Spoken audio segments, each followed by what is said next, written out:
Bom, agora que a luz voltou, a gente pode continuar. Então, isso aqui é uma pequena revisão do que a gente viu nas últimas aulas. Então, a gente viu que nós temos rotações não mudam J, só mudam M, né? Que a gente meio que mostrou aqui. Isso tem a ver com o fato de que todos os J's comutam com J quadrado. Então, quando você faz um giro no vetor de estado, esse vetor de estado ele vai ter as componentes J fixas, no sentido de que cada componente J para diferentes M's só se combina com os outros M's daquele mesmo J, né? E aí a gente viu que o estado, o caso escalar é esse aqui, ou seja, alguma coisa que tenha J igual a zero, né, esse J aqui igual a zero, vai ser uma coisa escalar, tá certo? Numa função de onda, você tem a parte escalar. Por que você tem a parte escalar? Porque a função de onda ela tem uma média. A média dela vai ser escalar, no sentido de que a média não depende da posição, entendeu? Só que, veja, você também pode ter uma coisa que é escalar na média, mas tem direção, ou seja, você poderia ter uma coisa, como eu falei para vocês, a gente vai ver que você pode ter uma partícula de spin 1, né, por exemplo, um fóton, mas que você tem em momento angular L igual a zero, certo? Então, tem que tomar cuidado, porque você vai ter dois caráteres escalares ou não escalares. Quando você dividir o seu J,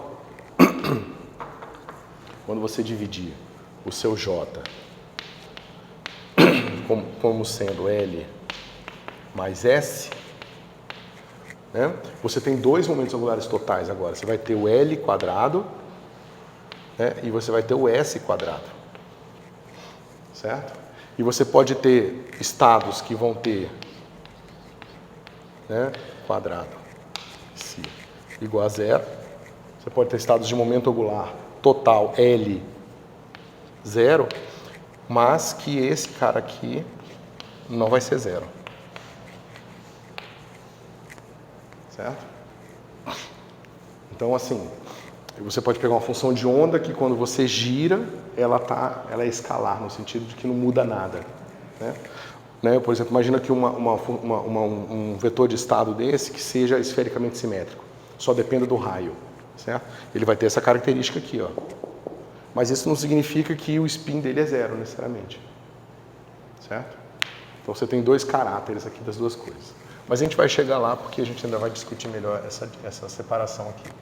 Tá certo? A gente já fez a demonstração de que o J vai ser escrito daquela forma, mas a gente ainda não estudou o que isso significa, né? E a outra coisa que a gente viu na aula passada é que esse D aqui é uma matriz que você obtém a partir dessa matriz J aqui, tá vendo? Então isso aqui é o resultado de você aplicar o seu gerador nesses estados com J fixo aqui, certo? E essas matrizes aqui a gente viu justamente que dão as matrizes de Pauli, por exemplo. Deixa eu ver aqui.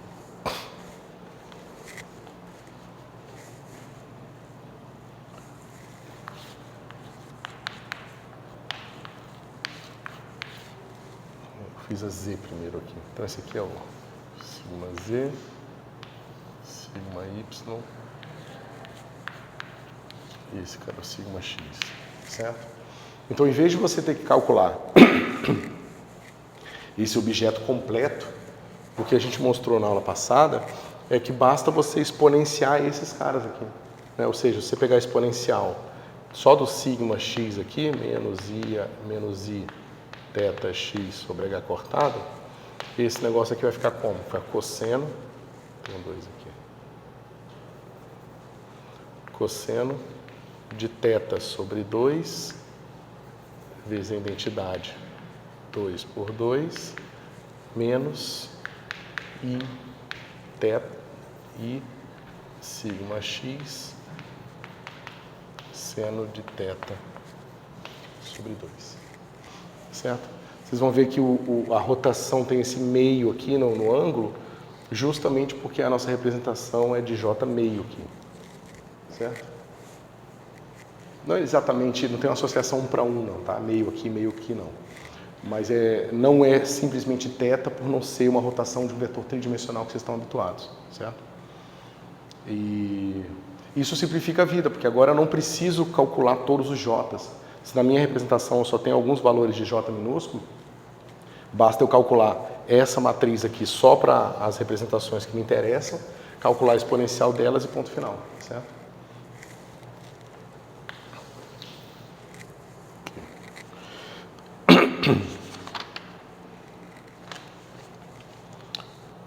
Ok.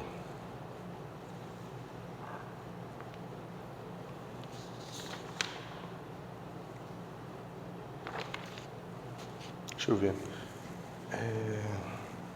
Você lembra exatamente onde eu parei na última aula? Só para eu saber onde eu continuo. Se eu cheguei onde que eu cheguei aqui na demonstração do D e do J?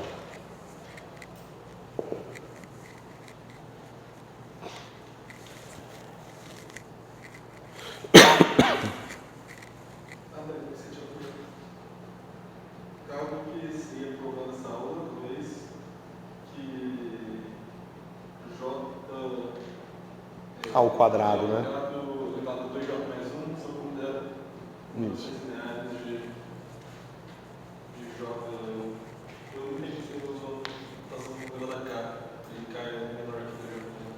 Isso. Então, veja, a gente viu que a gente tem o J mais ou menos, que quando atua no estado Jm, fica igual ao quê? Jm mais ou menos 1, certo? Agora pensa o seguinte, se você atuar um polinômio desses caras aqui, ó, elevado a n, o que vai acontecer aqui? Né? Você vai ter Jm, vai ser igual... tem o coeficiente aqui, desculpa. É o C mais o menos de Jm mais ou menos 1, certo? Aqui eu vou botar só proporcional, ok? Mas basicamente o que a gente vai ter é que esse cara aqui vai ser Jm mais ou menos n, tá certo? Só que a gente sabe também que quando a gente aplica J mais elevado, J mais no J, isso aqui é o vetor nulo. A gente não pode subir o momento angular mais do que o momento angular total. Né? A gente construiu a representação dessa forma. E da mesma forma, a gente não pode diminuir o momento angular menos que o mínimo, porque a gente encontra também o vetor nulo. Certo? Ou seja, se eu aplicar um polinômio desses caras aqui, vai chegar uma hora que esse vetor vai para um vetor nulo. Certo? O que isso significa?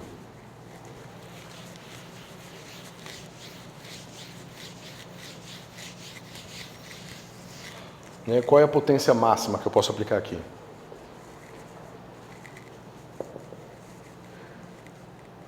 O menor m que eu posso ter é menos j, certo? E o maior é j, ok? Então, o que vai acontecer aqui? Se eu aplicar, por exemplo, j mais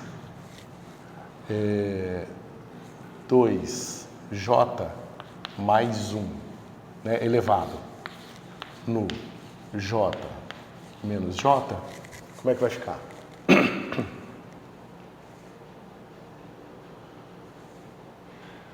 Né?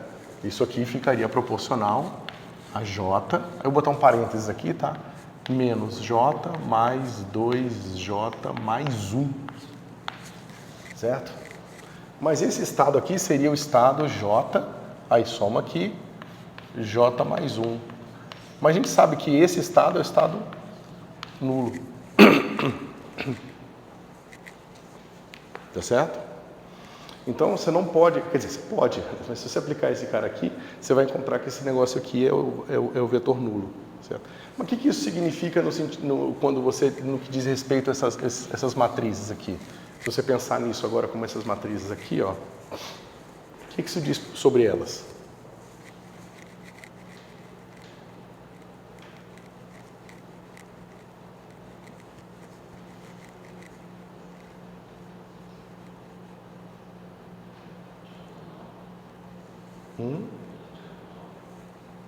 Não, é diagonal, né? A gente sabe que essas matrizes, elas vão ter o mais ou menos, elas vão misturar valores diferentes de m aqui, certo? Então elas não podem ser diagonal. A JZ vai ser diagonal. Posso aplicar quantas vezes eu quiser e não tem problema. Mas o J mais ou menos não. Certo? E aí, o que você está dizendo para a gente sobre os elementos de matriz?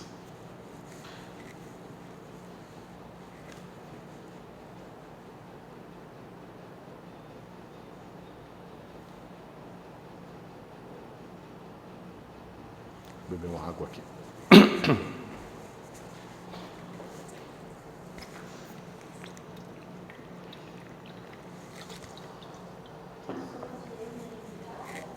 Oi?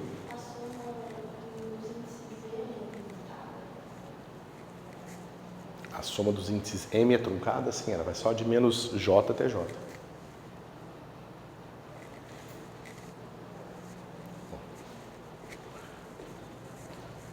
Você tem uma certa matriz, com essa potência, leva esse vetor no vetor nulo.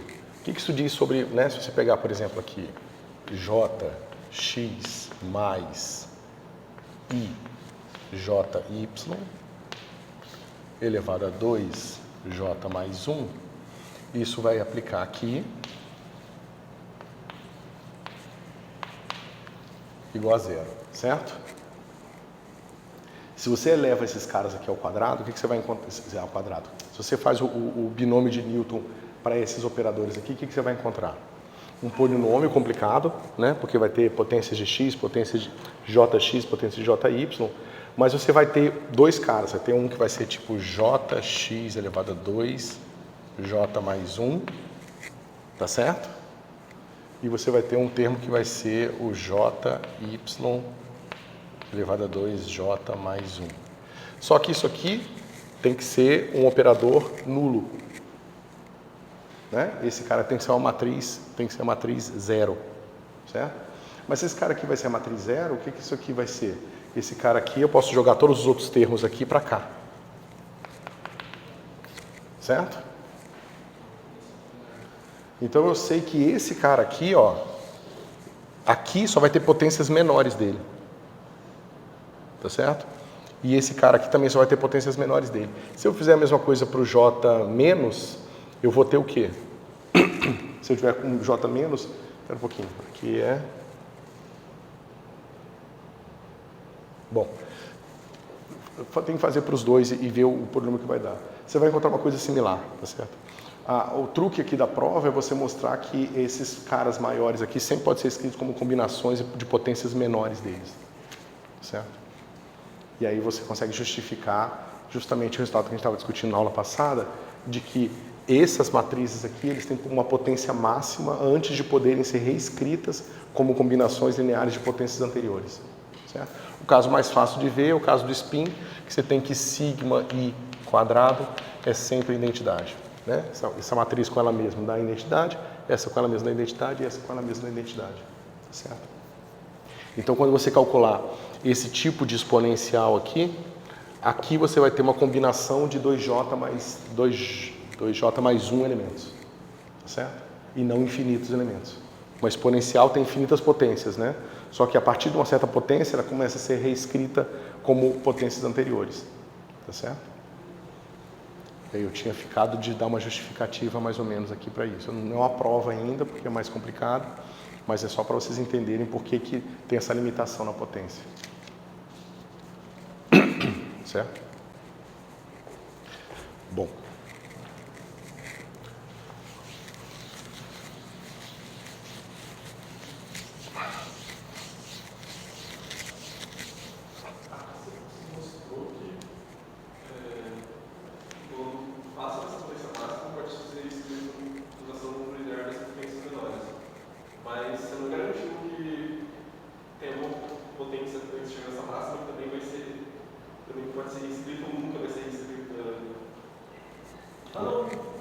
Tem que ser, porque o 2j mais 1 aqui está fixo, né?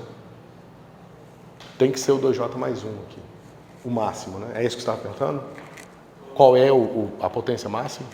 Eu estava pensando que se para alguma potência menor, também ia ser isso, mas não ia estar zero do outro lado. Então... Não ia dar zero, porque o importante é o fato de que essa matriz aqui é uma matriz nula. A matriz tem que ser zero. né? Porque eu não posso multiplicar um vetor aqui por uma matriz diferente de zero e encontrar uma, entendeu? Porque, veja, tem uma coisa mais importante aqui. Essa matriz ela tem que ser nula justamente porque ela vai aplicar, nesse cara vai dar zero, mas você poderia falar, bom, talvez seja o fato de que ela é aplicada nesse vetor especificamente que dá zero. Mas o ponto é, se eu aplicar em qualquer outro vetor com j maior que menos j, também dá zero. Então é uma matriz que aplicada em qualquer vetor dá zero. Aí uma matriz para aplicar em qualquer vetor dá zero, ela só pode ser a matriz nula, entendeu?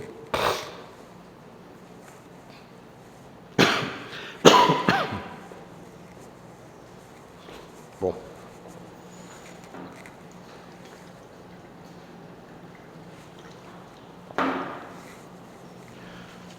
Mas isso está mostrando para a gente, pessoal, que a gente pode repensar nesse problema da seguinte forma.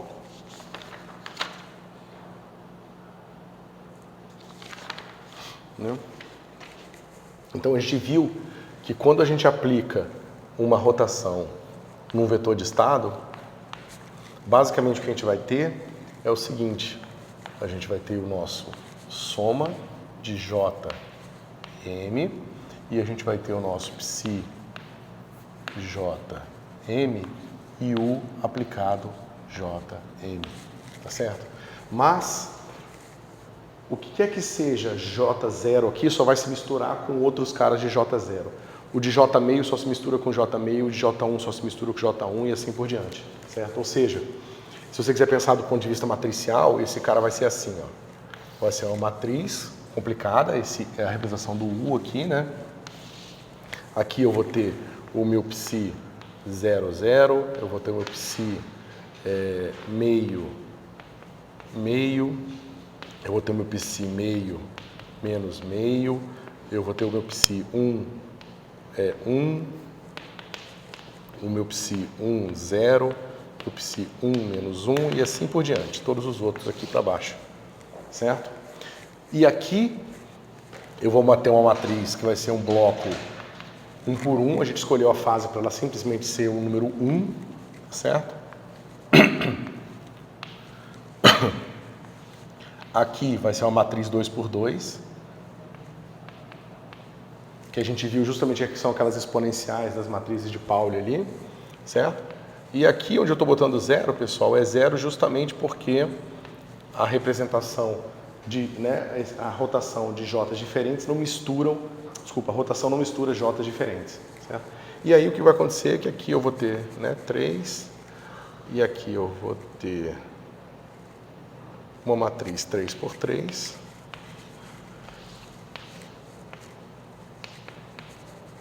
Tá certo?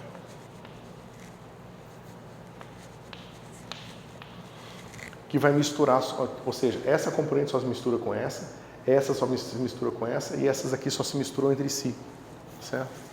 Então, do ponto de vista de um certo espaço vetorial, eu posso pensar nesses espaços vetoriais, nesses pedaços aqui como subespaços diferentes, certo? Eu posso dizer que o meu vetor, meu espaço vetorial aqui, V, ele pode ser escrito como um espaço vetorial de dimensão 0, de spin 0, dimensão 1, soma direta com um espaço vetorial de dimensão 2, spin 1, mais um outro espaço vetorial de spin 1, dimensão 3 e assim por diante. Tá vendo? Esse aqui é uma soma direta porque eu não estou pegando o produto das bases, eu estou simplesmente concatenando as bases. Esse cara de spin 0, esse cara de spin 1, esse cara de spin 3 e assim por diante.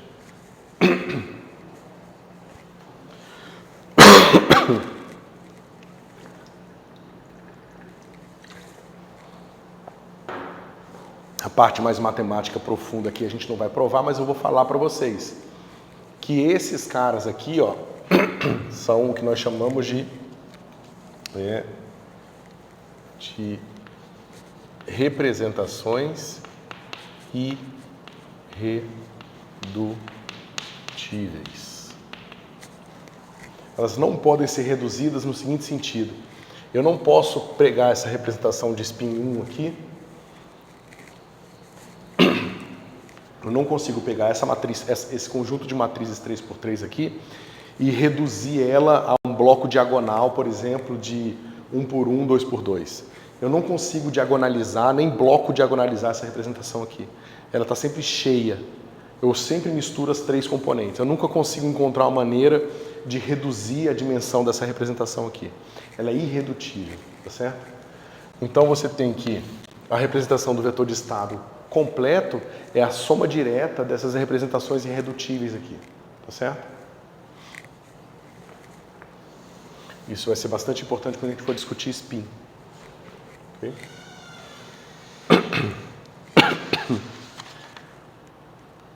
Ok.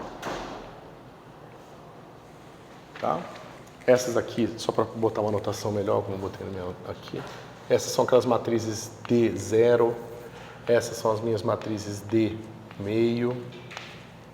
Certo? E essas aqui são as minhas matrizes D1. E assim por diante. Eu vou ter todos esses blocos aqui. Eu vou ter as representações irredutíveis todas, a soma direta delas, tá? E isso aqui vai me representar, vai me fornecer uma maneira de decompor o meu problema nesses subespaços aqui. Ok? Bom, deixa eu ver se falou alguma coisa. Não. Bom, o que acontece aqui, pessoal, agora é que a gente pode ver o que acontece com problemas que têm simetria, né? Então a gente já discutiu isso rapidamente, a gente viu que problemas que têm simetria de rotação são problemas que satisfazem esse comutador aqui, né? Ou seja, se esse comutador aqui for zero para qualquer um dos seus j's, significa que a sua newtoniana não depende da direção. Você pode rodar o tanto que você quiser, que a newtoniana é igual. Mas tem que tomar cuidado, porque agora quer dizer um pouco mais do que você podia pensar anteriormente. Porque não é só uma questão da sua newtoniana ser espacialmente igual. Ela também não é sensível à direção desse vetor aqui. Né? Digamos o seguinte, por exemplo, uma newtoniana que dependesse, né? Você tem outros termos aqui, mas aí você tem uma direção fixa que eu vou chamar de U. Né? Digamos que isso é um vetor contendo números mesmo, por exemplo, aponta para cima, o que quer que seja. E esse cara aqui depende assim. Ó. Você vê que essa newtoniana, ela tem uma dependência na direção, ela tem uma direção privilegiada dentro dela, certo? Então, esse cara aqui claramente, ou melhor ainda, digamos que você tem uma coisa tipo...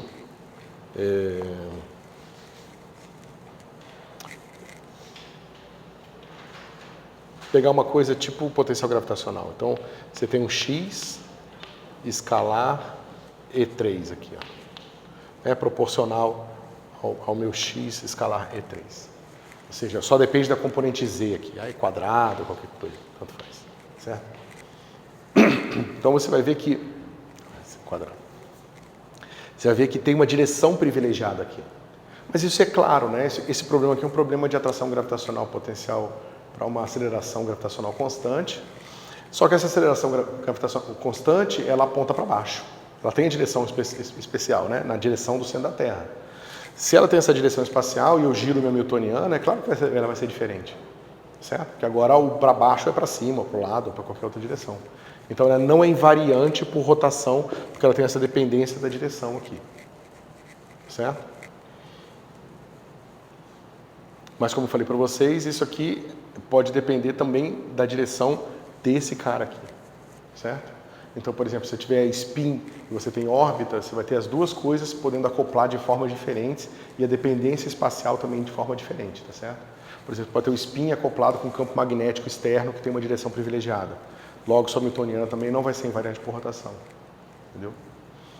Por mais que você possa ter um campo magnético homogêneo, né, que não tem direção privilegiada no campo, no sentido de que o campo não varia de forma diferente em nenhuma direção, mas ele aponta para uma direção. Né? Ou seja, o que eu estou falando é que você pode ter um campo magnético, que vai falar que é um B0 E3. Esse B0 é uma função constante, tá certo? Uma função constante, você gira ela do jeito que você quiser, ela continua igual. Né? Você pode girar uma função constante, se ela é constante, eu tiro o valor daqui, boto aqui, mas o valor daqui era o que estava aqui, então ela ficou igual. Tá certo? Então a função é constante, né, no sentido que ela é invariante sobre aquele L, mas ela não é invariante sobre a rotação da parte tridimensional aqui, da direção que ela aponta. Ela é constante, mas ela aponta para cá. Se eu giro, o valor é o mesmo, só que a direção que ela aponta mudou. Tá certo? Então, se você tiver esse tipo de coisa, você pode acoplar com J, por mais que o acoplamento com L seja 0. Tá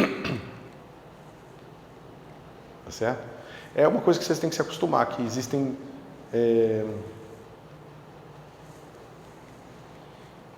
duas características fundamentais numa função de onda, né?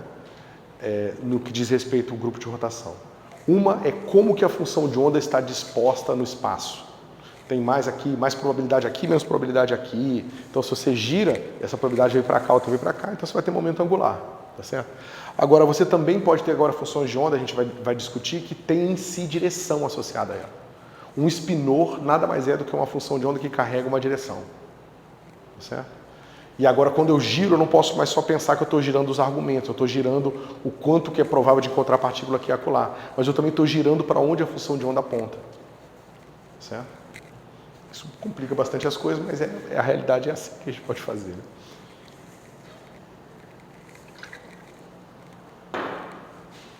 Ok. Outra coisa interessante da gente pensar é o seguinte.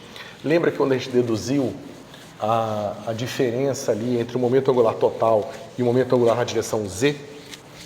A gente encontrou o seguinte. Pensa num estado que tem todo o seu momento angular na direção Z, né? Que seria esse estado aqui, J, J. Né? A gente viu que se você calcula o J quadrado aqui, esse negócio vai ficar assim, H cortado quadrado, J vezes J mais 1.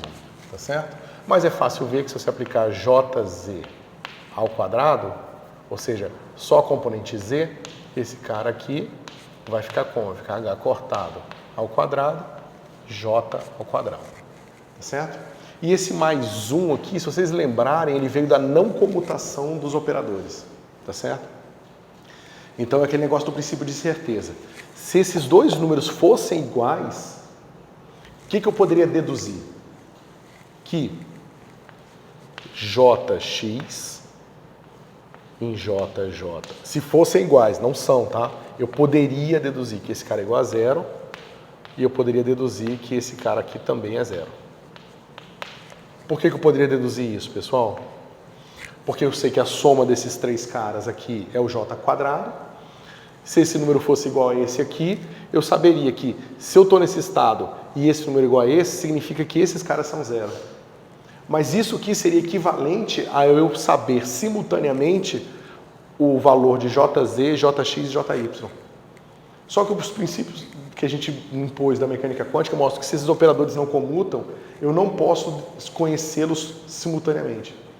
X e P não comutam, então eu não posso, de forma perfeita, deduzir, encontrar, saber o estado simultâneo desses dois operadores. E eu não posso saber isso aqui. Então eu nunca posso ter todo o meu momento angular numa direção só. O que é estranhíssimo se você for pensar bem. Eu estou no estado de maior momento angular possível de JZ. Tem que sobrar esse mais 1 devido à incerteza. Tá certo? Agora você fala, bom, mas eu não vejo isso aqui. Se eu pegar o momento angular da cadeira e calcular, aí vai ser igual ao momento angular na direção que ela aponta. É verdade. Mas agora pensa aqui, J quadrado mais J é praticamente J quadrado se o seu J for grande o suficiente. Tá certo? Então você deixa de ver o princípio de incerteza justamente porque esses dois números aqui vão se aproximar para estados clássicos, né? Você tem que lembrar que isso aqui são potências de H cortado. H cortado é um momento angular bem pequenininho, né? Então, para você pegar um momento angular de uma cadeira, esse J tem que ser um número catastroficamente grande. E aí, para esse J grande, esses números aqui são aproximadamente iguais. Certo? Então, esses J's grandes, eles vão estar associados a estados clássicos, nesse sentido, tá? Porque outra coisa que as pessoas não discutem tanto é que você tem o princípio de certeza, né? Você tem o ΔX e o ΔP, Mas isso aqui é só a variância. No caso, só o desvio padrão. Esses caras aqui, eles precisam ser comparados com a média, de certa forma, para você ter uma noção de quão grande e quão pequeno essas coisas são. Certo? Então, mesmo essa incerteza de Heisenberg, que se você tem uma variância muito grande, muito pequena comparada em relação à média, ela se torna mais ou menos irrelevante. Certo? Se a gente mede J2 tudo e H cortado ao quadrado, J mais 1, no máximo a gente vai medir Numa direção só. J ao quadrado vai ser H. Tem que sobra um pouco devido à incerteza. É estranho, né? Você pegou um sistema que está girando. Aí você aponta o sistema de coordenadas de forma que agora o seu JZ aponta na direção que ele gira. Aí você fala, bom, então ele não está girando, né? Se ele está girando aqui, significa que ele não está girando nem aqui nem aqui. Mas isso não é verdade quanticamente. Quanticamente você fala assim, eu vou alinhar ele para ele estar girando aqui. Mas vai sobrar sempre o giro nas outras direções. Por mais estranho que pareça. Isso também vale para o spin, que é pior ainda, né? Porque aqui você ainda pode pensar que uma coisa está girando. O spin é uma característica pontual, né? O campo, a função de onda tem um certo spin num certo ponto do espaço. Naquele ponto do espaço, você fala, bom, então o meu elétron tem um spin apontando para cima. Beleza, tem sim. Só que se você medir para o lado, também tem. Você tem uma probabilidade, né, de encontrar ele com spin apontando para o lado.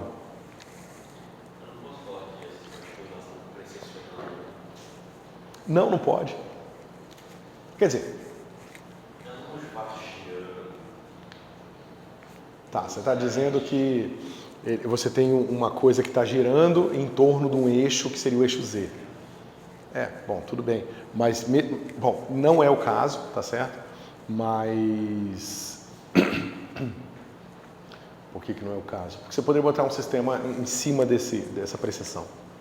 Você bota um sistema de coordenadas que gira, faz a precessão junto, e aí ele ainda seria só um cara girando em torno do eixo, entendeu? Isso. Bom, de qualquer forma, vamos lá. Como é que a gente conecta isso com as coisas que a gente já fez? Vamos fazer o seguinte. Vamos pegar, no caso, L. Né? Tudo que a gente fez para J vale para L, então a gente sabe que o L mais aplicado no L dá zero. Certo? Outra coisa que a gente sabe é o seguinte, a gente sabe que o comutador de Li com X chapéu I é igual a rotação IJ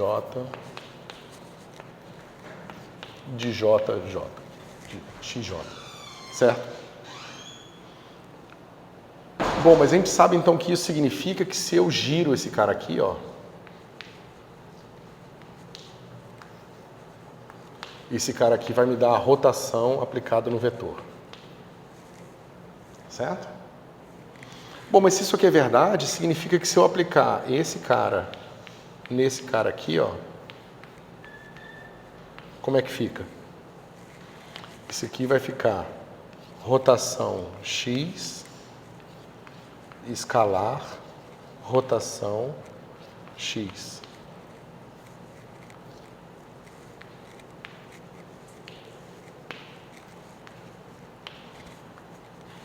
Mas o grupo de rotação é definido justamente como o grupo que deixa esse produto interno invariante. Essa matriz aqui é uma matriz ortogonal. Então, a transposta é igual à inversa. E esse cara aqui é simplesmente igual a x quadrado. Então, esse cara aqui, ao quadrado, ele é um invariante. Ele comuta também com as minhas rotações todas.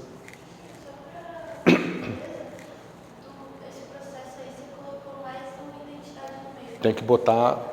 você tem que abrir todos os caras, as componentes, e vai botando uma identidade no meio, que é o Dagger U, e aí você mostra isso aqui. Certo? Então, a gente sabe que R, né, se a gente chamar aquilo ali de R, por exemplo...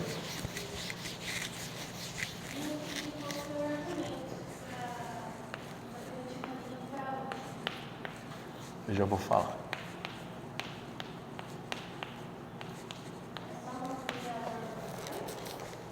Oi?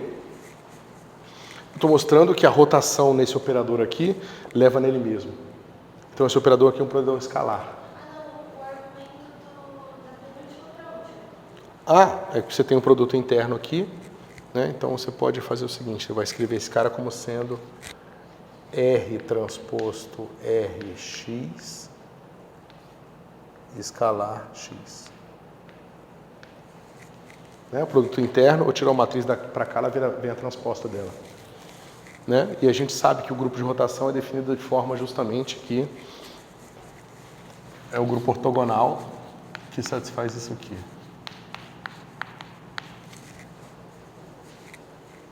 É a definição do grupo de rotação, né? É aquilo que deixa a métrica euclidiana invariante.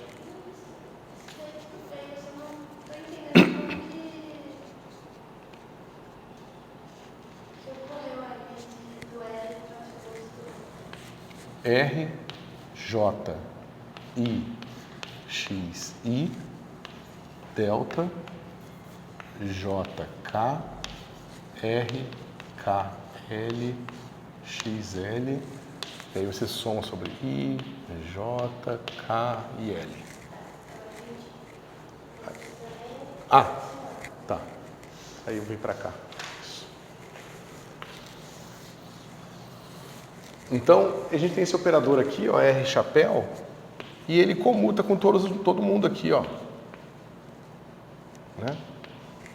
É no escalar de qualquer forma, mas vamos deixar só o L aqui para não confundir.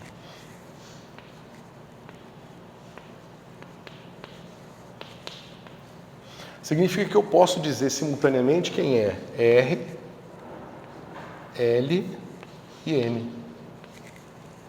Eu posso ter estados que eu conheço simultaneamente o raio e o momento angular total e o momento angular na direção Z. Tá certo? A gente também sabe que se a própria Hamiltoniana comuta com com o JI, ou vou botar LI, a gente sabe que também, se isso aqui é igual a zero, a gente também pode ter estados do tipo energia L e M, que foi o que a gente fez no caso do átomo de hidrogênio, certo? Então a gente pode escolher completar nossa base de várias formas diferentes, certo? Além disso, aí vocês vão ter que se convencer sozinhos, mas vocês podem ver o seguinte. Você tem que XI comuta com XJ. Tá certo? Isso aqui é fácil porque vem da álgebra de Poisson. Mas se você escreve o mesmo sistema em coordenadas esféricas, você vai ver que R, que é aquele RLI, ele vai comutar com θ chapéu. R comuta com φ chapéu.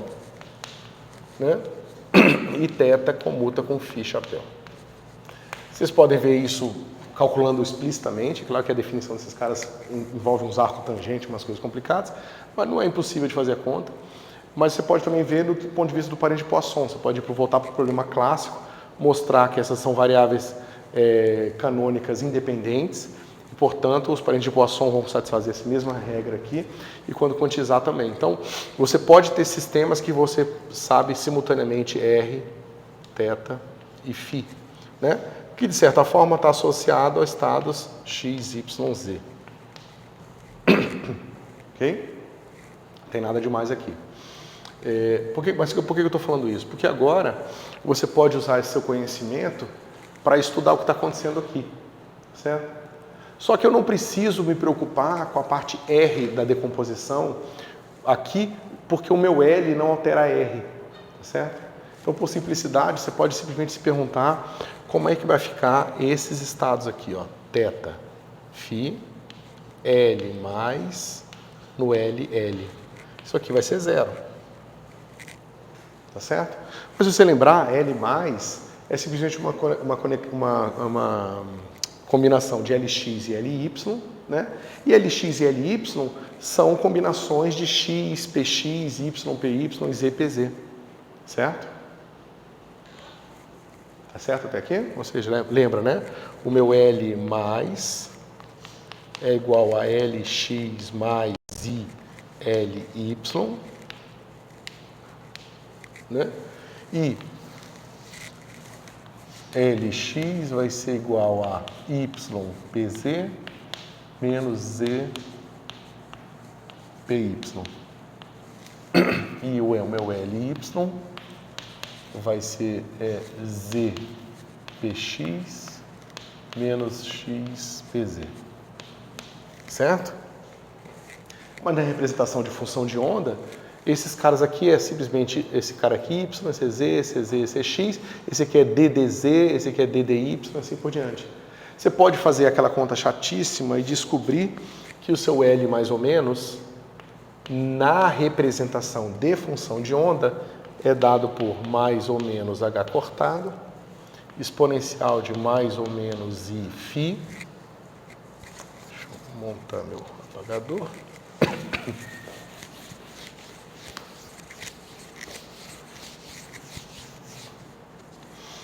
E aqui vai ficar d θ mais ou menos I cotangente de θ dφ. Tá? Eu aconselho fazer essa conta, por mais que ela seja bastante chata, para vocês terem vocês acreditarem no que está acontecendo, certo? Mas o que significa do ponto de vista dessa equação aqui? Significa que mais ou menos H cortado exponencial de mais ou menos I φ d dθ mais ou menos I cotangente de θ d dφ aplicado aqui no que eu vou chamar de eu não dei nome, chamei assim, de Y, deixa eu ver, L é igual a 0, tá certo? Onde o meu Y, L de θ φ é definido como sendo θ φ o L. Tá certo? Porém, isso aqui te dá uma equação diferencial razoavelmente simples para resolver para o Y. Certo? Você usa... Bom, é fácil você calcular a solução dessa equação aqui. Dá para você fatorar a dependência em φ rapidamente, vira uma equação para θ e você resolve. Mas por que isso aqui é importante?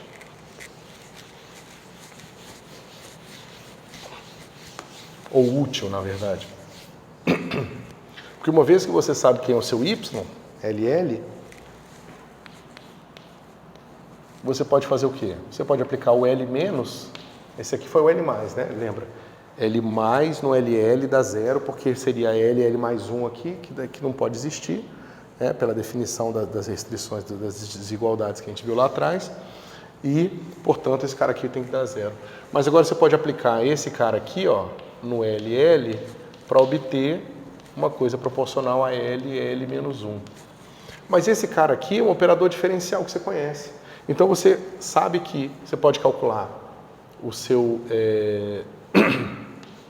L menos 1, ele vai ser proporcional, desculpa.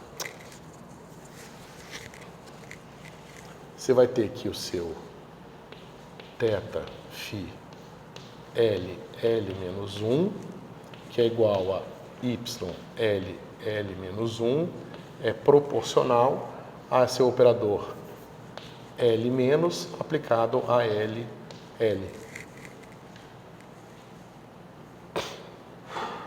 Certo? Porque esse cara aqui é proporcional a esse cara aqui.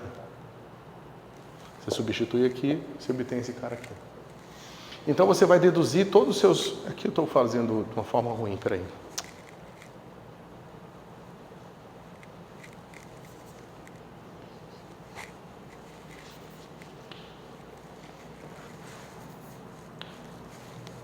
A anotação padrão é essa. Certo? Então você consegue deduzir todos os seus Y, L e M aqui, de θ e φ.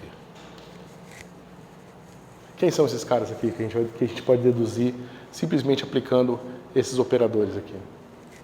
E veja, é uma função simples aqui, ó, o LL, se vocês fizerem essa conta, no livro tem, nas minhas aulas de outros anos eu fiz, mas eu acho que ela é muito longa e não vale a pena. Mas aí eu deixo para vocês como fazer como exercício. Isso aqui é menos 1 elevado a L, aí fica 2L mais 1 fatorial dividido por 4π, elevado a meio, 1 sobre 2L, L fatorial, seno de θ elevado a L,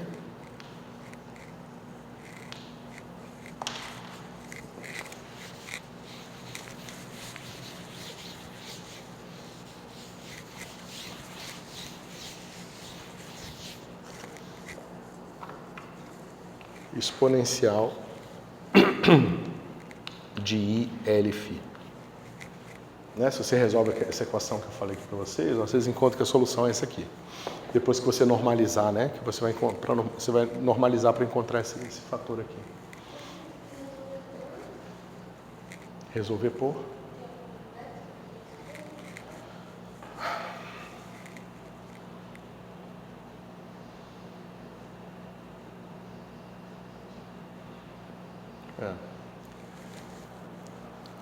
Você pode resolver por separação de variáveis. Não é difícil. É que tem o jeito que eu faço na aula, depois pode procurar na aula que eu mostrei isso, a gente usa uns truques, mas fundamentalmente é separação de variáveis. Porque você vai ver que se você fizer essa função aqui como uma função que só depende de φ, você vai ver que esse pedaço aqui, se você divide pelo cotangente, da tangente do outro lado, e você vai ver que tem um pedaço que só depende de φ e um pedaço que só depende de θ. Aí você vai encontrar essa parte aqui, ó.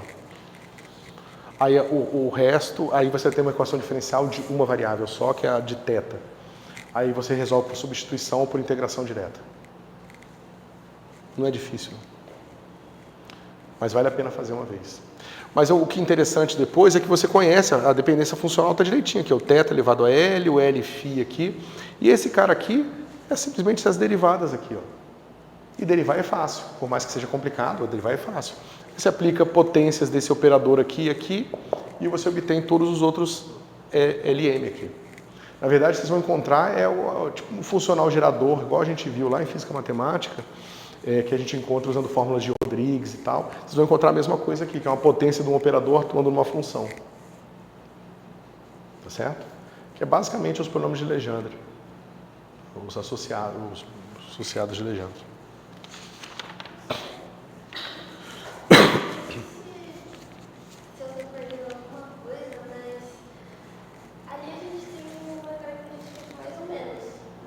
Isso. Por que quando a gente resolve o y, a gente não tem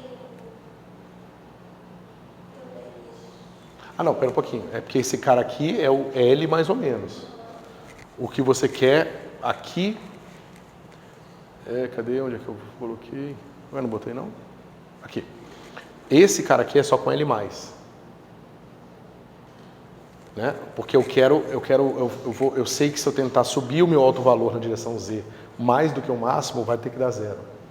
Então, para eu encontrar esse cara aqui, ó, eu resolvi aquela equação aqui, essa equação aqui, ó. Essa equação me dá esse resultado. Com mais. Ou você poderia ter feito o L menos L e aplicado L menos. Aí você ia encontrar o Y L menos L. Aí você poderia aplicar o L mais para encontrar todos os outros. Inclusive a gente vai fazer bastante coisas assim quando a gente for pegar a adição de aumento angular. Certo?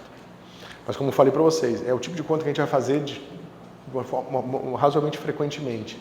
Então tentem fazer isso aqui, porque vai ser importante para vocês. É um treino importante.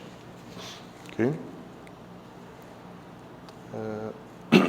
Então a gente sabe agora todos os resultados, né? No sentido de que isso aqui vocês já viram, os harmônicos esféricos, eles são normalizáveis, mas isso a gente sabe que deveriam ser mesmo, porque esses estados aqui são autoestados de operadores autodisjuntos, então eles têm que ser normalizáveis, ortonormais e assim por diante. Então tudo aquilo que a gente conhecia se preserva, tá? A gente resolveu discutir um pouco aqui a questão do clássico, né? E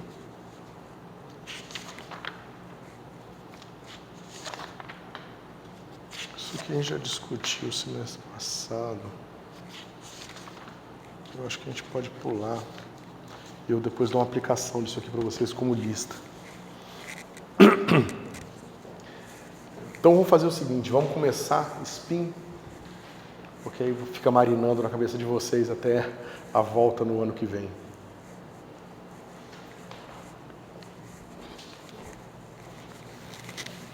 Então, pessoal, a gente discutiu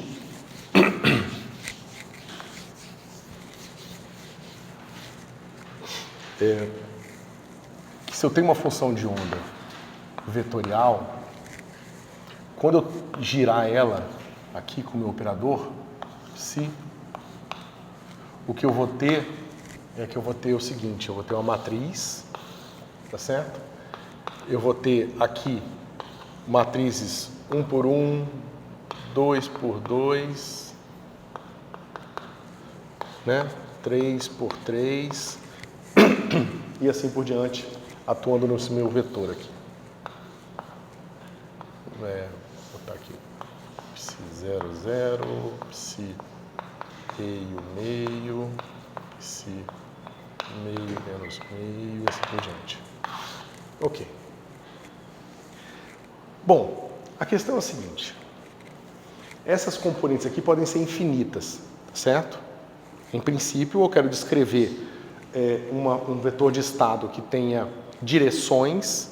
O que nós vimos fundamentalmente com as representações irredutíveis é que ter direção pode ser implementado de formas diferentes.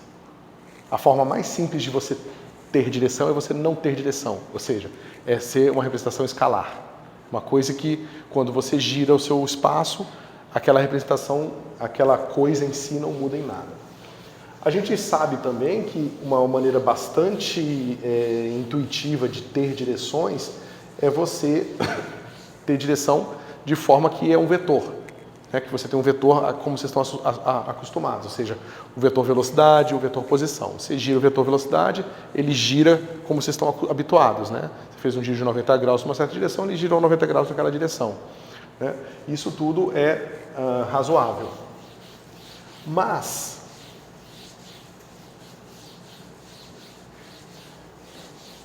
esse giro, pessoal, você pode sempre pensar do ponto de vista passivo. Certo? Ou seja, eu estou pegando esses caras aqui, estou girando, mas eu não estou querendo girar o meu estado, eu estou girando o meu ponto de vista. Ou estou girando o meu estado também, tanto faz, na verdade. O que o fato das representações serem irredutíveis diz para você sobre a natureza da física que você está fazendo?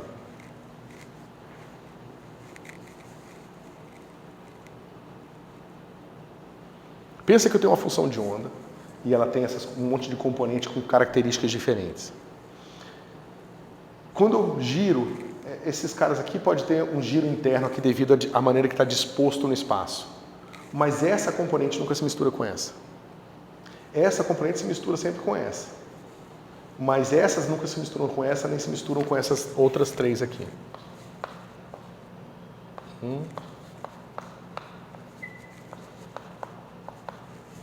Esses caras nunca se misturam. Então, isso é uma coisa que está aqui, eu olho para cá, eu olho daqui, eu olho por aqui, um pedaço disso aqui se mistura com o mesmo pedaço daqui, mas um outro pedaço nunca se mistura com esse primeiro. Essas coisas, elas vistas de pontos de vista diferentes, elas são independentes. Ou seja, o que eu quero dizer é que independente do ponto de vista que você olhe para a função de onda, esses caras aqui vão se misturar, mas eles nunca vão se misturar com esses caras aqui. Ou seja, esses caras são independentes desses caras aqui. Esses três blocos e todos os outros infinitos blocos, eles são independentes. Pode falar.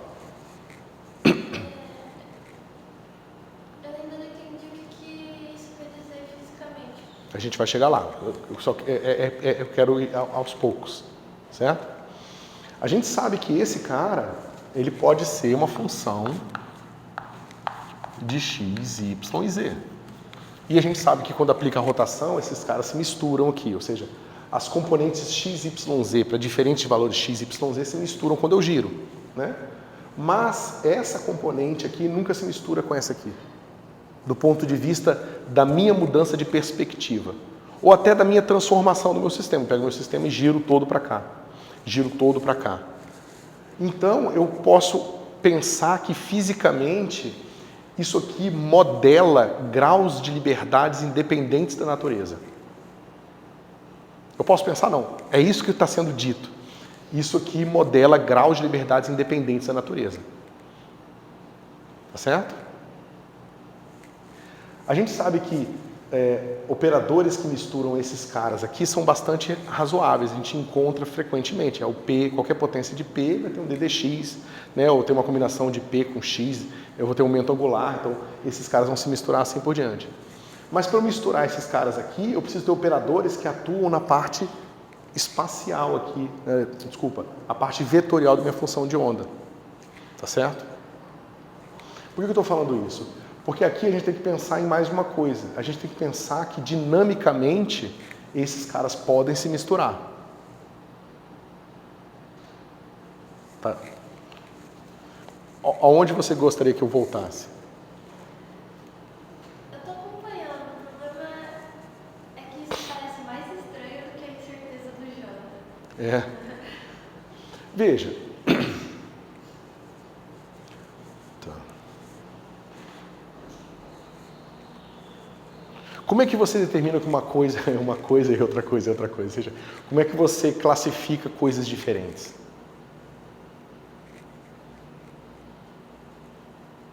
Por que você diz que uma cadeira não é uma porta? Como é que você distingue uma cadeira de uma porta?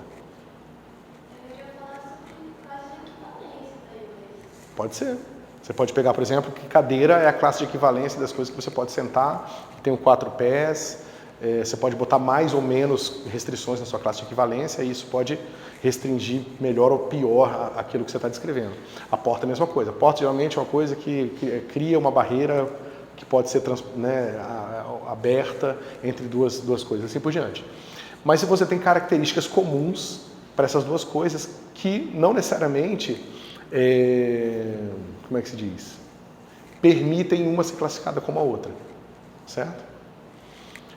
Aqui o que a gente está vendo é bastante similar com isso. A gente está vendo que esses caras têm características que são independentes dessas características aqui.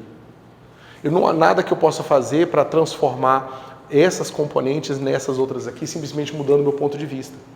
Eu pego esse sistema que está aqui, aí eu pego todos esses graus de liberdade e transporto para lá.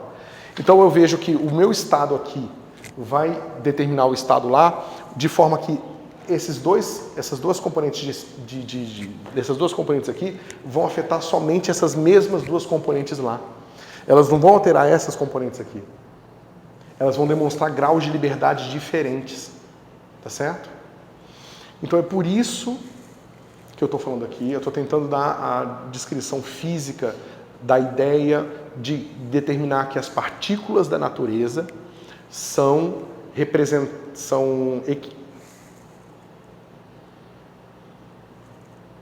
as partículas que a gente encontra na natureza, nós classificamos de acordo com as suas propriedades em relação às representações irredutíveis de um certo grupo. Certo? Então a gente vai dizer que isso aqui, caso exista essa componente no meu sistema, eu vou dizer essa componente é de uma certa partícula de spin zero.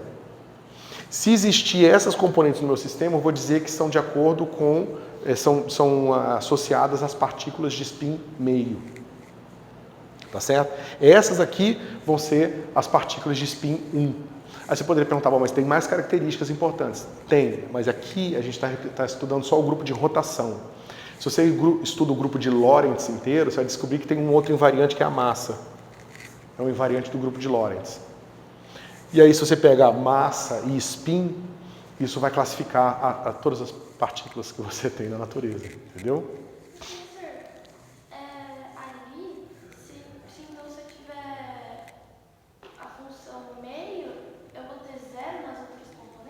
Isso. Necessariamente. Se você, por exemplo, só tem elétron no seu sistema, é isso que vai acontecer. Você só tem essas componentes aqui. Na verdade, a gente não vai fazer isso aqui. A gente vai abandonar essa ideia, porque do ponto de vista da observação nossa, a gente observa esses caras como entidades diferentes. Não tem por que eu colocar todo mundo junto. Mas aí você tem que lembrar que dinamicamente isso não precisa acontecer. Dinamicamente você pode ter uma interação entre um elétron e um campo eletromagnético, de forma que o campo eletromagnético vem um fóton, esse fóton depois vai virar um par de elétron-pósitron.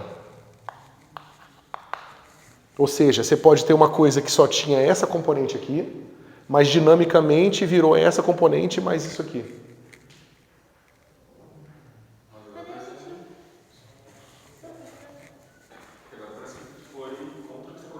Foi, exatamente. Porque veja, agora é uma diferença importante para ser feita aqui, é que isso acontece dinamicamente. Ou seja, dependendo da sua newtoniana e da maneira que esses campos estão acoplados, você pode ter uma passagem de informação daqui para cá. Ou seja, precisa do eletromagnetismo que afeta a sua newtoniana para que você tenha esses graus de liberdade se misturando dinamicamente. Mas do ponto de vista da observação, ou seja, tira uma foto do sistema. Uma vez que você tirou a foto do sistema, você pode girar a foto em todas as direções, que esse cara só se mistura com ele e esse cara só se mistura com ele. Ou seja, não existe um ponto de vista que você possa ter que um fóton é um elétron. Isso não existe. Dinamicamente, um fóton pode girar um elétron e vice-versa, tá certo? Mas não existe uma questão de um ponto de vista em que um fóton, naquele ponto de vista, vai parecer um elétron, entendeu? Por mais que um elétron com um spin-up, de um certo ponto de vista é spin-up, mas de um outro ponto de vista é spin-down. Tá certo? Então eu não posso distinguir elétron de spin-up de elétron de spin-down como sendo duas partículas diferentes. Tá certo? Porque se eu mudo meu ponto de vista, o que era up vira down. Ou seja, não existe uma coisa absoluta ali. Mas do ponto de vista da dinâmica, do ponto de vista da observação, essas coisas são independentes. Mas do ponto de vista da dinâmica, não. Dinamicamente, eles podem se transformar uns nos outros. Tá certo? Então, na verdade, se você pensar, por exemplo, num plasma, se a gente habitasse se a gente vivesse num ambiente de temperaturas altíssimas, talvez a física que nós faríamos nunca ia distinguir elétrons e fótons. Se a gente sempre tivesse fótons com muita energia, eles iam estar o tempo todo gerando par de elétron-pósitron. A gente ia ver frequentemente essas coisas, entendeu? Mas você precisa aqui de um fóton com uma energia alta o suficiente para poder gerar um par. Você precisa ver as massas do pósitron e do elétron e você precisa ter energia suficiente para ter essa geração de um par ali, entendeu? E se você não vê isso frequentemente, não tem por que você fazer isso.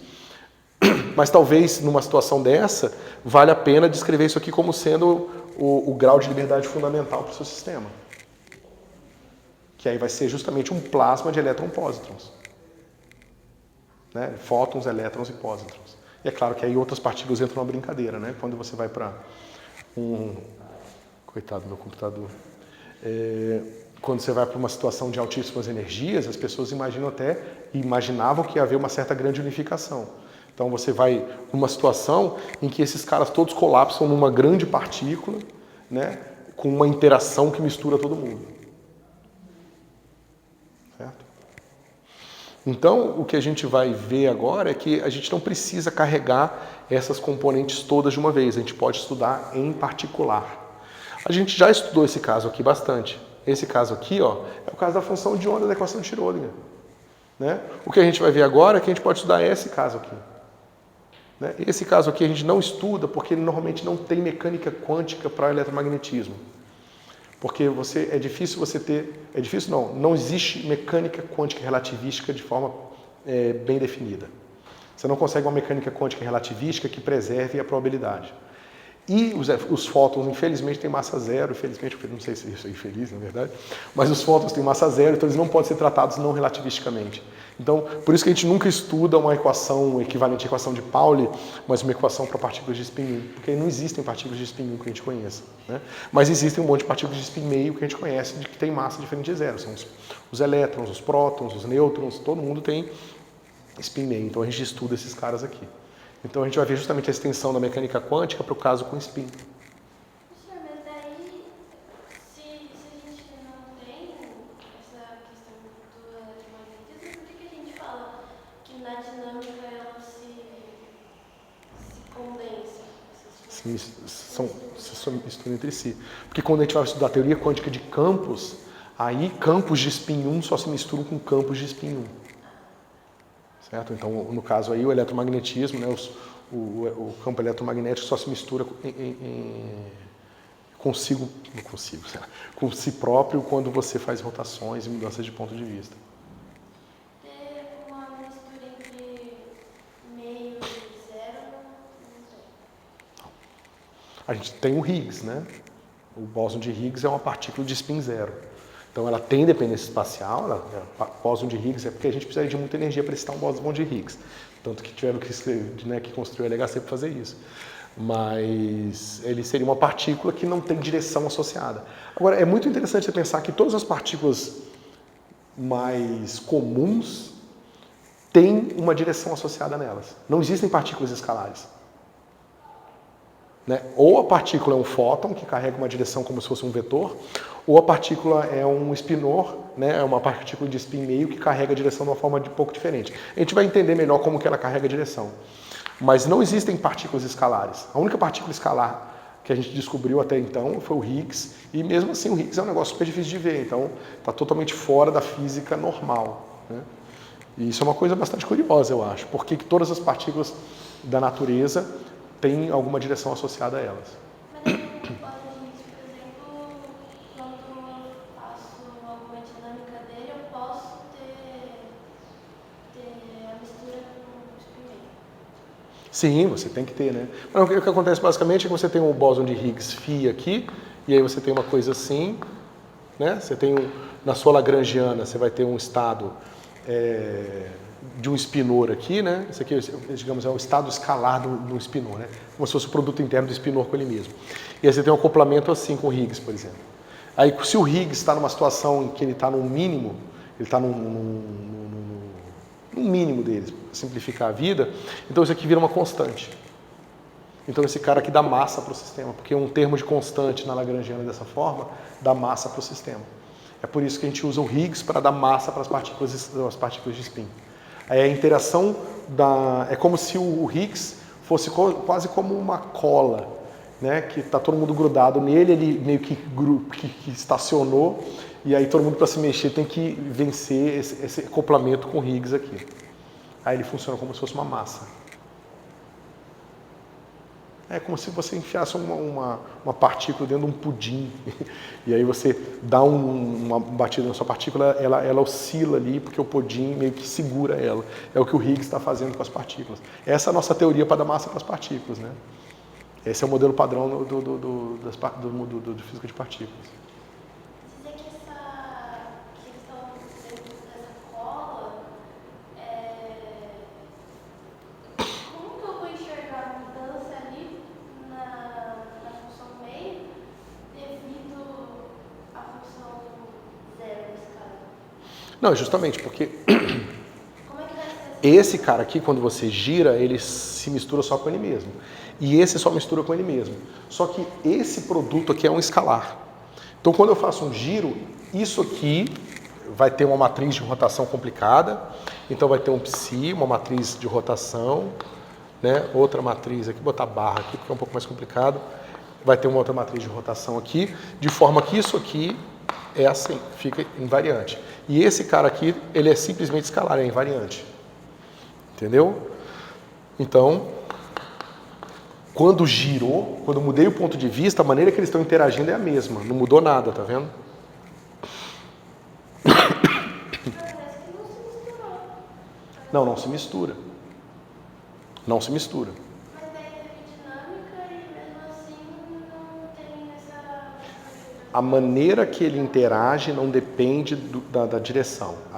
A maneira que esses campos estão interagindo não depende das direções. Mas esse tipo de acoplamento aqui geraria a probabilidade de você ter um elétron, um pósitron, indo num Higgs aqui. Isso pode acontecer. Só que geralmente isso não acontece porque a gente não está estudando a situação em que o Higgs está excitado. Ele está sempre num estado constante. né? Isso no nosso dia a dia. Claro que dentro de um acelerador de partículas vocês vão ter que calcular esse cara justamente para encontrar aquela excitação na massa do Higgs de 150 lá e tal. É a mesma coisa de você falar que, né? Mas a gente vai ver que tem outras coisas também, tem regra de seleção, ou seja, eu não posso sair desse sistema aqui, em que eu tenho 0 elétrons, para um sistema que eu tenho um número ímpar de elétrons, por exemplo. Eu tenho que sempre criar um par conservando a carga, tá certo? Então, tem certas limitações, mas isso não impede que você saia de um sistema que tem só um campo eletromagnético para um sistema que tem um campo eletromagnético e um campo espinorial. Esse campo espinorial ele vai continuar com carga zero, mas vai ser carga zero com carga um pouco positiva aqui e um pouco negativa ali.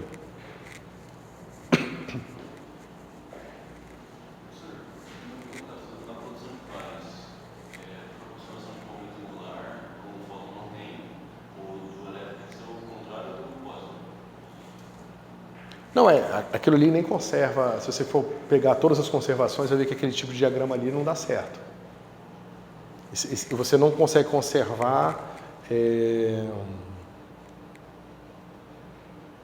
que você não consegue conservar? Se você tentar conservar momento linear, energia e... Momento linear e energia, esses diagramas de 3 pernas, salvo engano, eles não funcionam. Então eles têm que estar conectados com uma coisa mais complicada, eles têm que voltar aqui, por exemplo. Aí você tem conservação final, né? Momento inicial, momento igual ao momento final. Mas você tem outras situações. Você pode ter esse cara aqui, aí vem esse cara aqui, ele emite um fóton, esse elétron emitiu um fóton, esse pósitron veio aqui, encontrou esse cara e emitiu outro fóton. Tem uns diagramas assim que... Ou não, eu acho que talvez esse diagrama já funcione. Agora eu não lembro, faz tempo que eu trabalhei com essas coisas. Mas aí você pode sim terminar com uma coisa, com um elétron, um pósitron e um fóton. Mas tem que tomar cuidado com as conservações ali.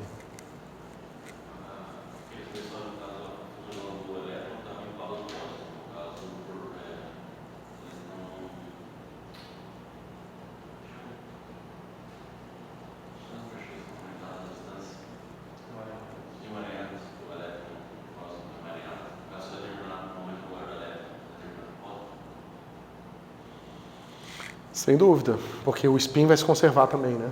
Momento angular total. Isso é uma das coisas que a gente vai ver nesse curso, é que as regras de seleção, elas te ajudam a saber mais ou menos quais são os tipos de estados finais. Então, basicamente, a gente vai estudar, por exemplo, a adição de momento angular, e a gente vai ver que a adição desses 3 momentos angulares aqui, desse fóton mais esses 2 elétrons, tem que adicionar e dar o mesmo momento angular do fóton inicial.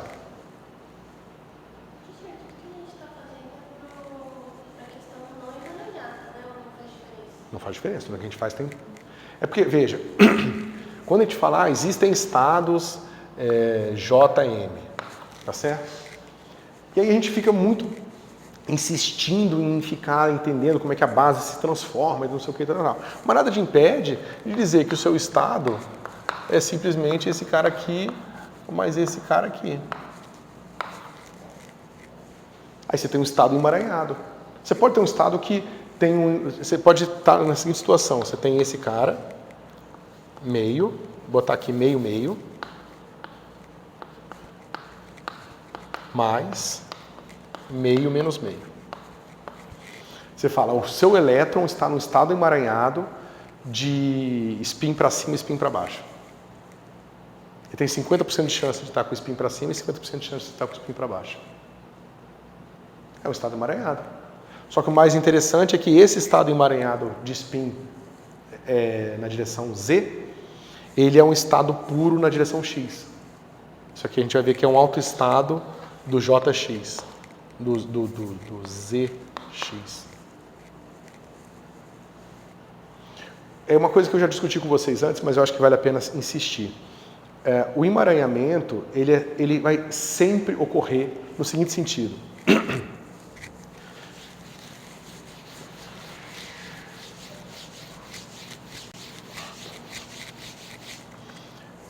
Se X e P não comutam, isso aqui é IH cortado, Se esses caras não comutam, significa que eu não tenho base simultânea de x e p. Esse cara aqui não existe, certo? Isso significa também que essa base é uma integral dessa base, certo? É uma combinação linear aqui. Mas quando eu falo de combinação linear, eu estou falando de emaranhamento. Eu só construo esse estado, digamos, que não está emaranhado, no sentido da medida da posição, emaranhando estados do momento. Então, de certa forma, todo estado é um emaranhamento de outros tipos de observáveis. Mas daí é bem diferente de emaranhamento de partícula. Sim. Aqui eu estou falando de emaranhamento de observáveis diferentes. Ou seja, o mesmo observável está emaranhado no sentido de que, por exemplo, eu tenho esse cara aqui, ó, x mais y. Y é ruim. X'. Tá certo? Eu estou no estado emaranhado aqui. Mas aí, geralmente as pessoas gostam de pensar em emaranhamento como se fosse um estado de partícula 1, partícula 2, né? Aí você soma com outro estado aqui com probabilidades diferentes. Por exemplo, digamos que aqui eu tenho assim, ó. Esse cara aqui é... Tá, o x1, x2 mesmo. x1, x2, mais o estado x1', x2'. Esse estado aqui é um estado emaranhado, certo? Eu não posso escrever esse cara aqui como sendo um produto de estados da primeira partícula vezes um produto de estado da segunda partícula. Ou seja, isso aqui não pode ser escrito como psi1, psi2. E olha que interessante, se eu medir só a partícula 1 e encontro que ela está na posição x1, eu tenho certeza que a partícula 2 está na posição x2. Mesma coisa do negócio do spin, né? Se você sabe que as partículas geraram com um momento angular total de spin 0, você encontrou uma com spin up, a outra está com spin down. Necessariamente. A mesma coisa aqui. Tá certo? Mas aí tem que tomar, como eu falei para vocês, esse emaranhamento aqui não dá para você explicar ele simplesmente mudando os estados individuais das partículas. Mas o que você pode pensar é o seguinte: eu tenho duas partículas, tá certo? Elas têm uma certa dinâmica aqui. Elas estão girando, fazendo alguma coisa.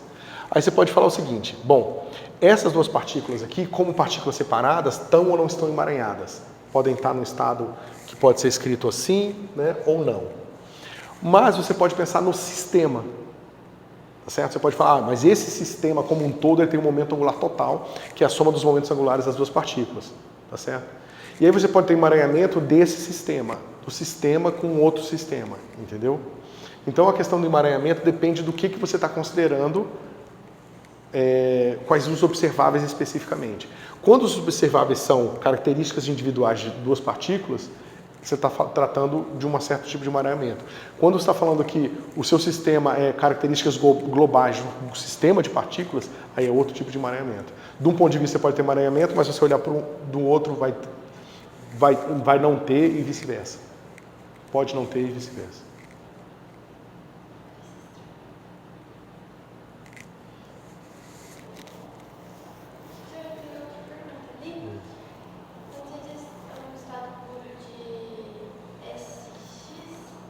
É um autoestado de SX, né? Mas daí, por exemplo, se eu medir o momento, se eu medir... Você mediu SZ e você encontrou esse cara aqui.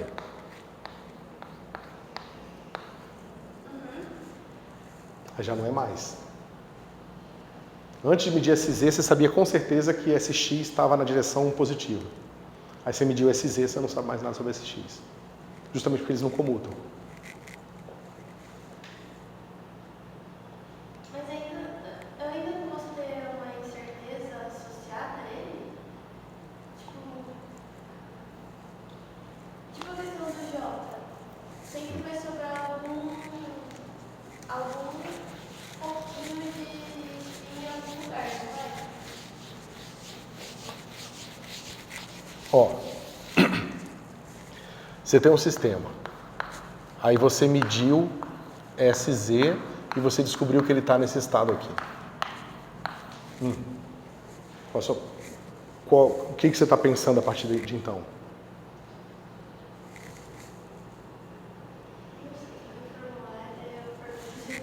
Porque aqui você pode depois medir SZ de novo e você com certeza vai medir esse estado aqui. Só que agora, se você medir SX, você vai ver que esse estado aqui tem 50% de chance de encontrar SX mais e SX menos. Então, digamos que você mediu e encontrou meio, e aqui você encontrou E1 mais. Ou seja, você sabia que estava nesse Z, você sabia que estava nesse Z, você mediu o SX e encontrou esse estado aqui.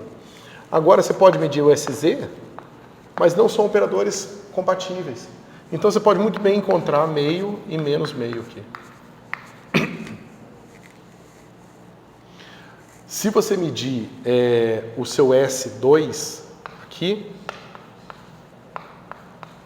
você vai sempre, independente do estado, você vai sempre encontrar a mesma coisa. H cortado ao quadrado, meio vezes meio mais 1. E isso tem mais momento angular do que SZ ao quadrado. Né? Meio. Esse cara aqui vai ser sempre H cortado ao quadrado, o meio ao quadrado.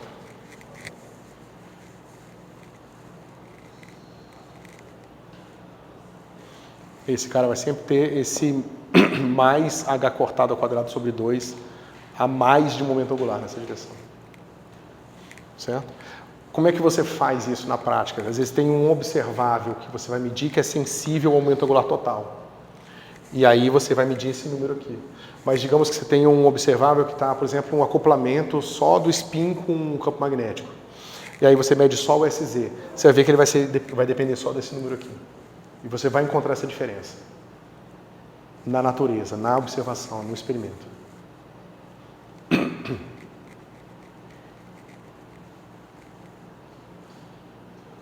Certo?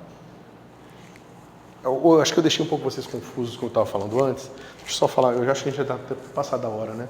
Mas deixa eu só falar o que eu quis dizer. É o seguinte. Do ponto de vista do produto tensorial, você pode ter assim, né? Eu tenho Psi1, Psi2, mais Φ1, Φ2. Por definição, eu pego esse cara aqui, é um espaço de uma partícula, e esse aqui é um espaço de uma partícula, esse cara vem do espaço dessa mesma espaço aqui, eu vou chamar de A, B, A, B, certo?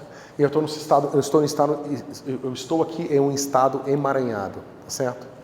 Mas digamos que em vez de eu fazer essa descrição como isso aqui sendo o estado de uma partícula e esse outro estado de uma outra partícula, eu tenho um certo espaço de Hilbert H, que vai ser justamente esse espaço aqui, que eu vou chamar de um espaço de uma partícula composta. Ou seja, digamos que isso aqui é um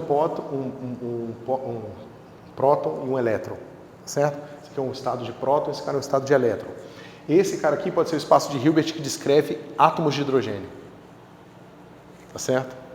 Do ponto de vista dos estados de átomo de hidrogênio, eu posso ter um estado que não é emaranhado, certo? Por mais que esses estados aqui sejam emaranhados. É isso que eu estava tentando falar para vocês antes. Da mesma forma que observáveis independentes podem estar no estado de superposição, o emaranhamento é o que a gente chama dessa superposição de partículas diferentes. Mas o que você determina como partícula define o que vai ser emaranhamento também. Se a gente definisse H, seria aquele caso que gera emaranhamento. Pode gerar, ou de um ponto de vista pode ter emaranhamento, do outro ponto de vista não necessariamente vai ter.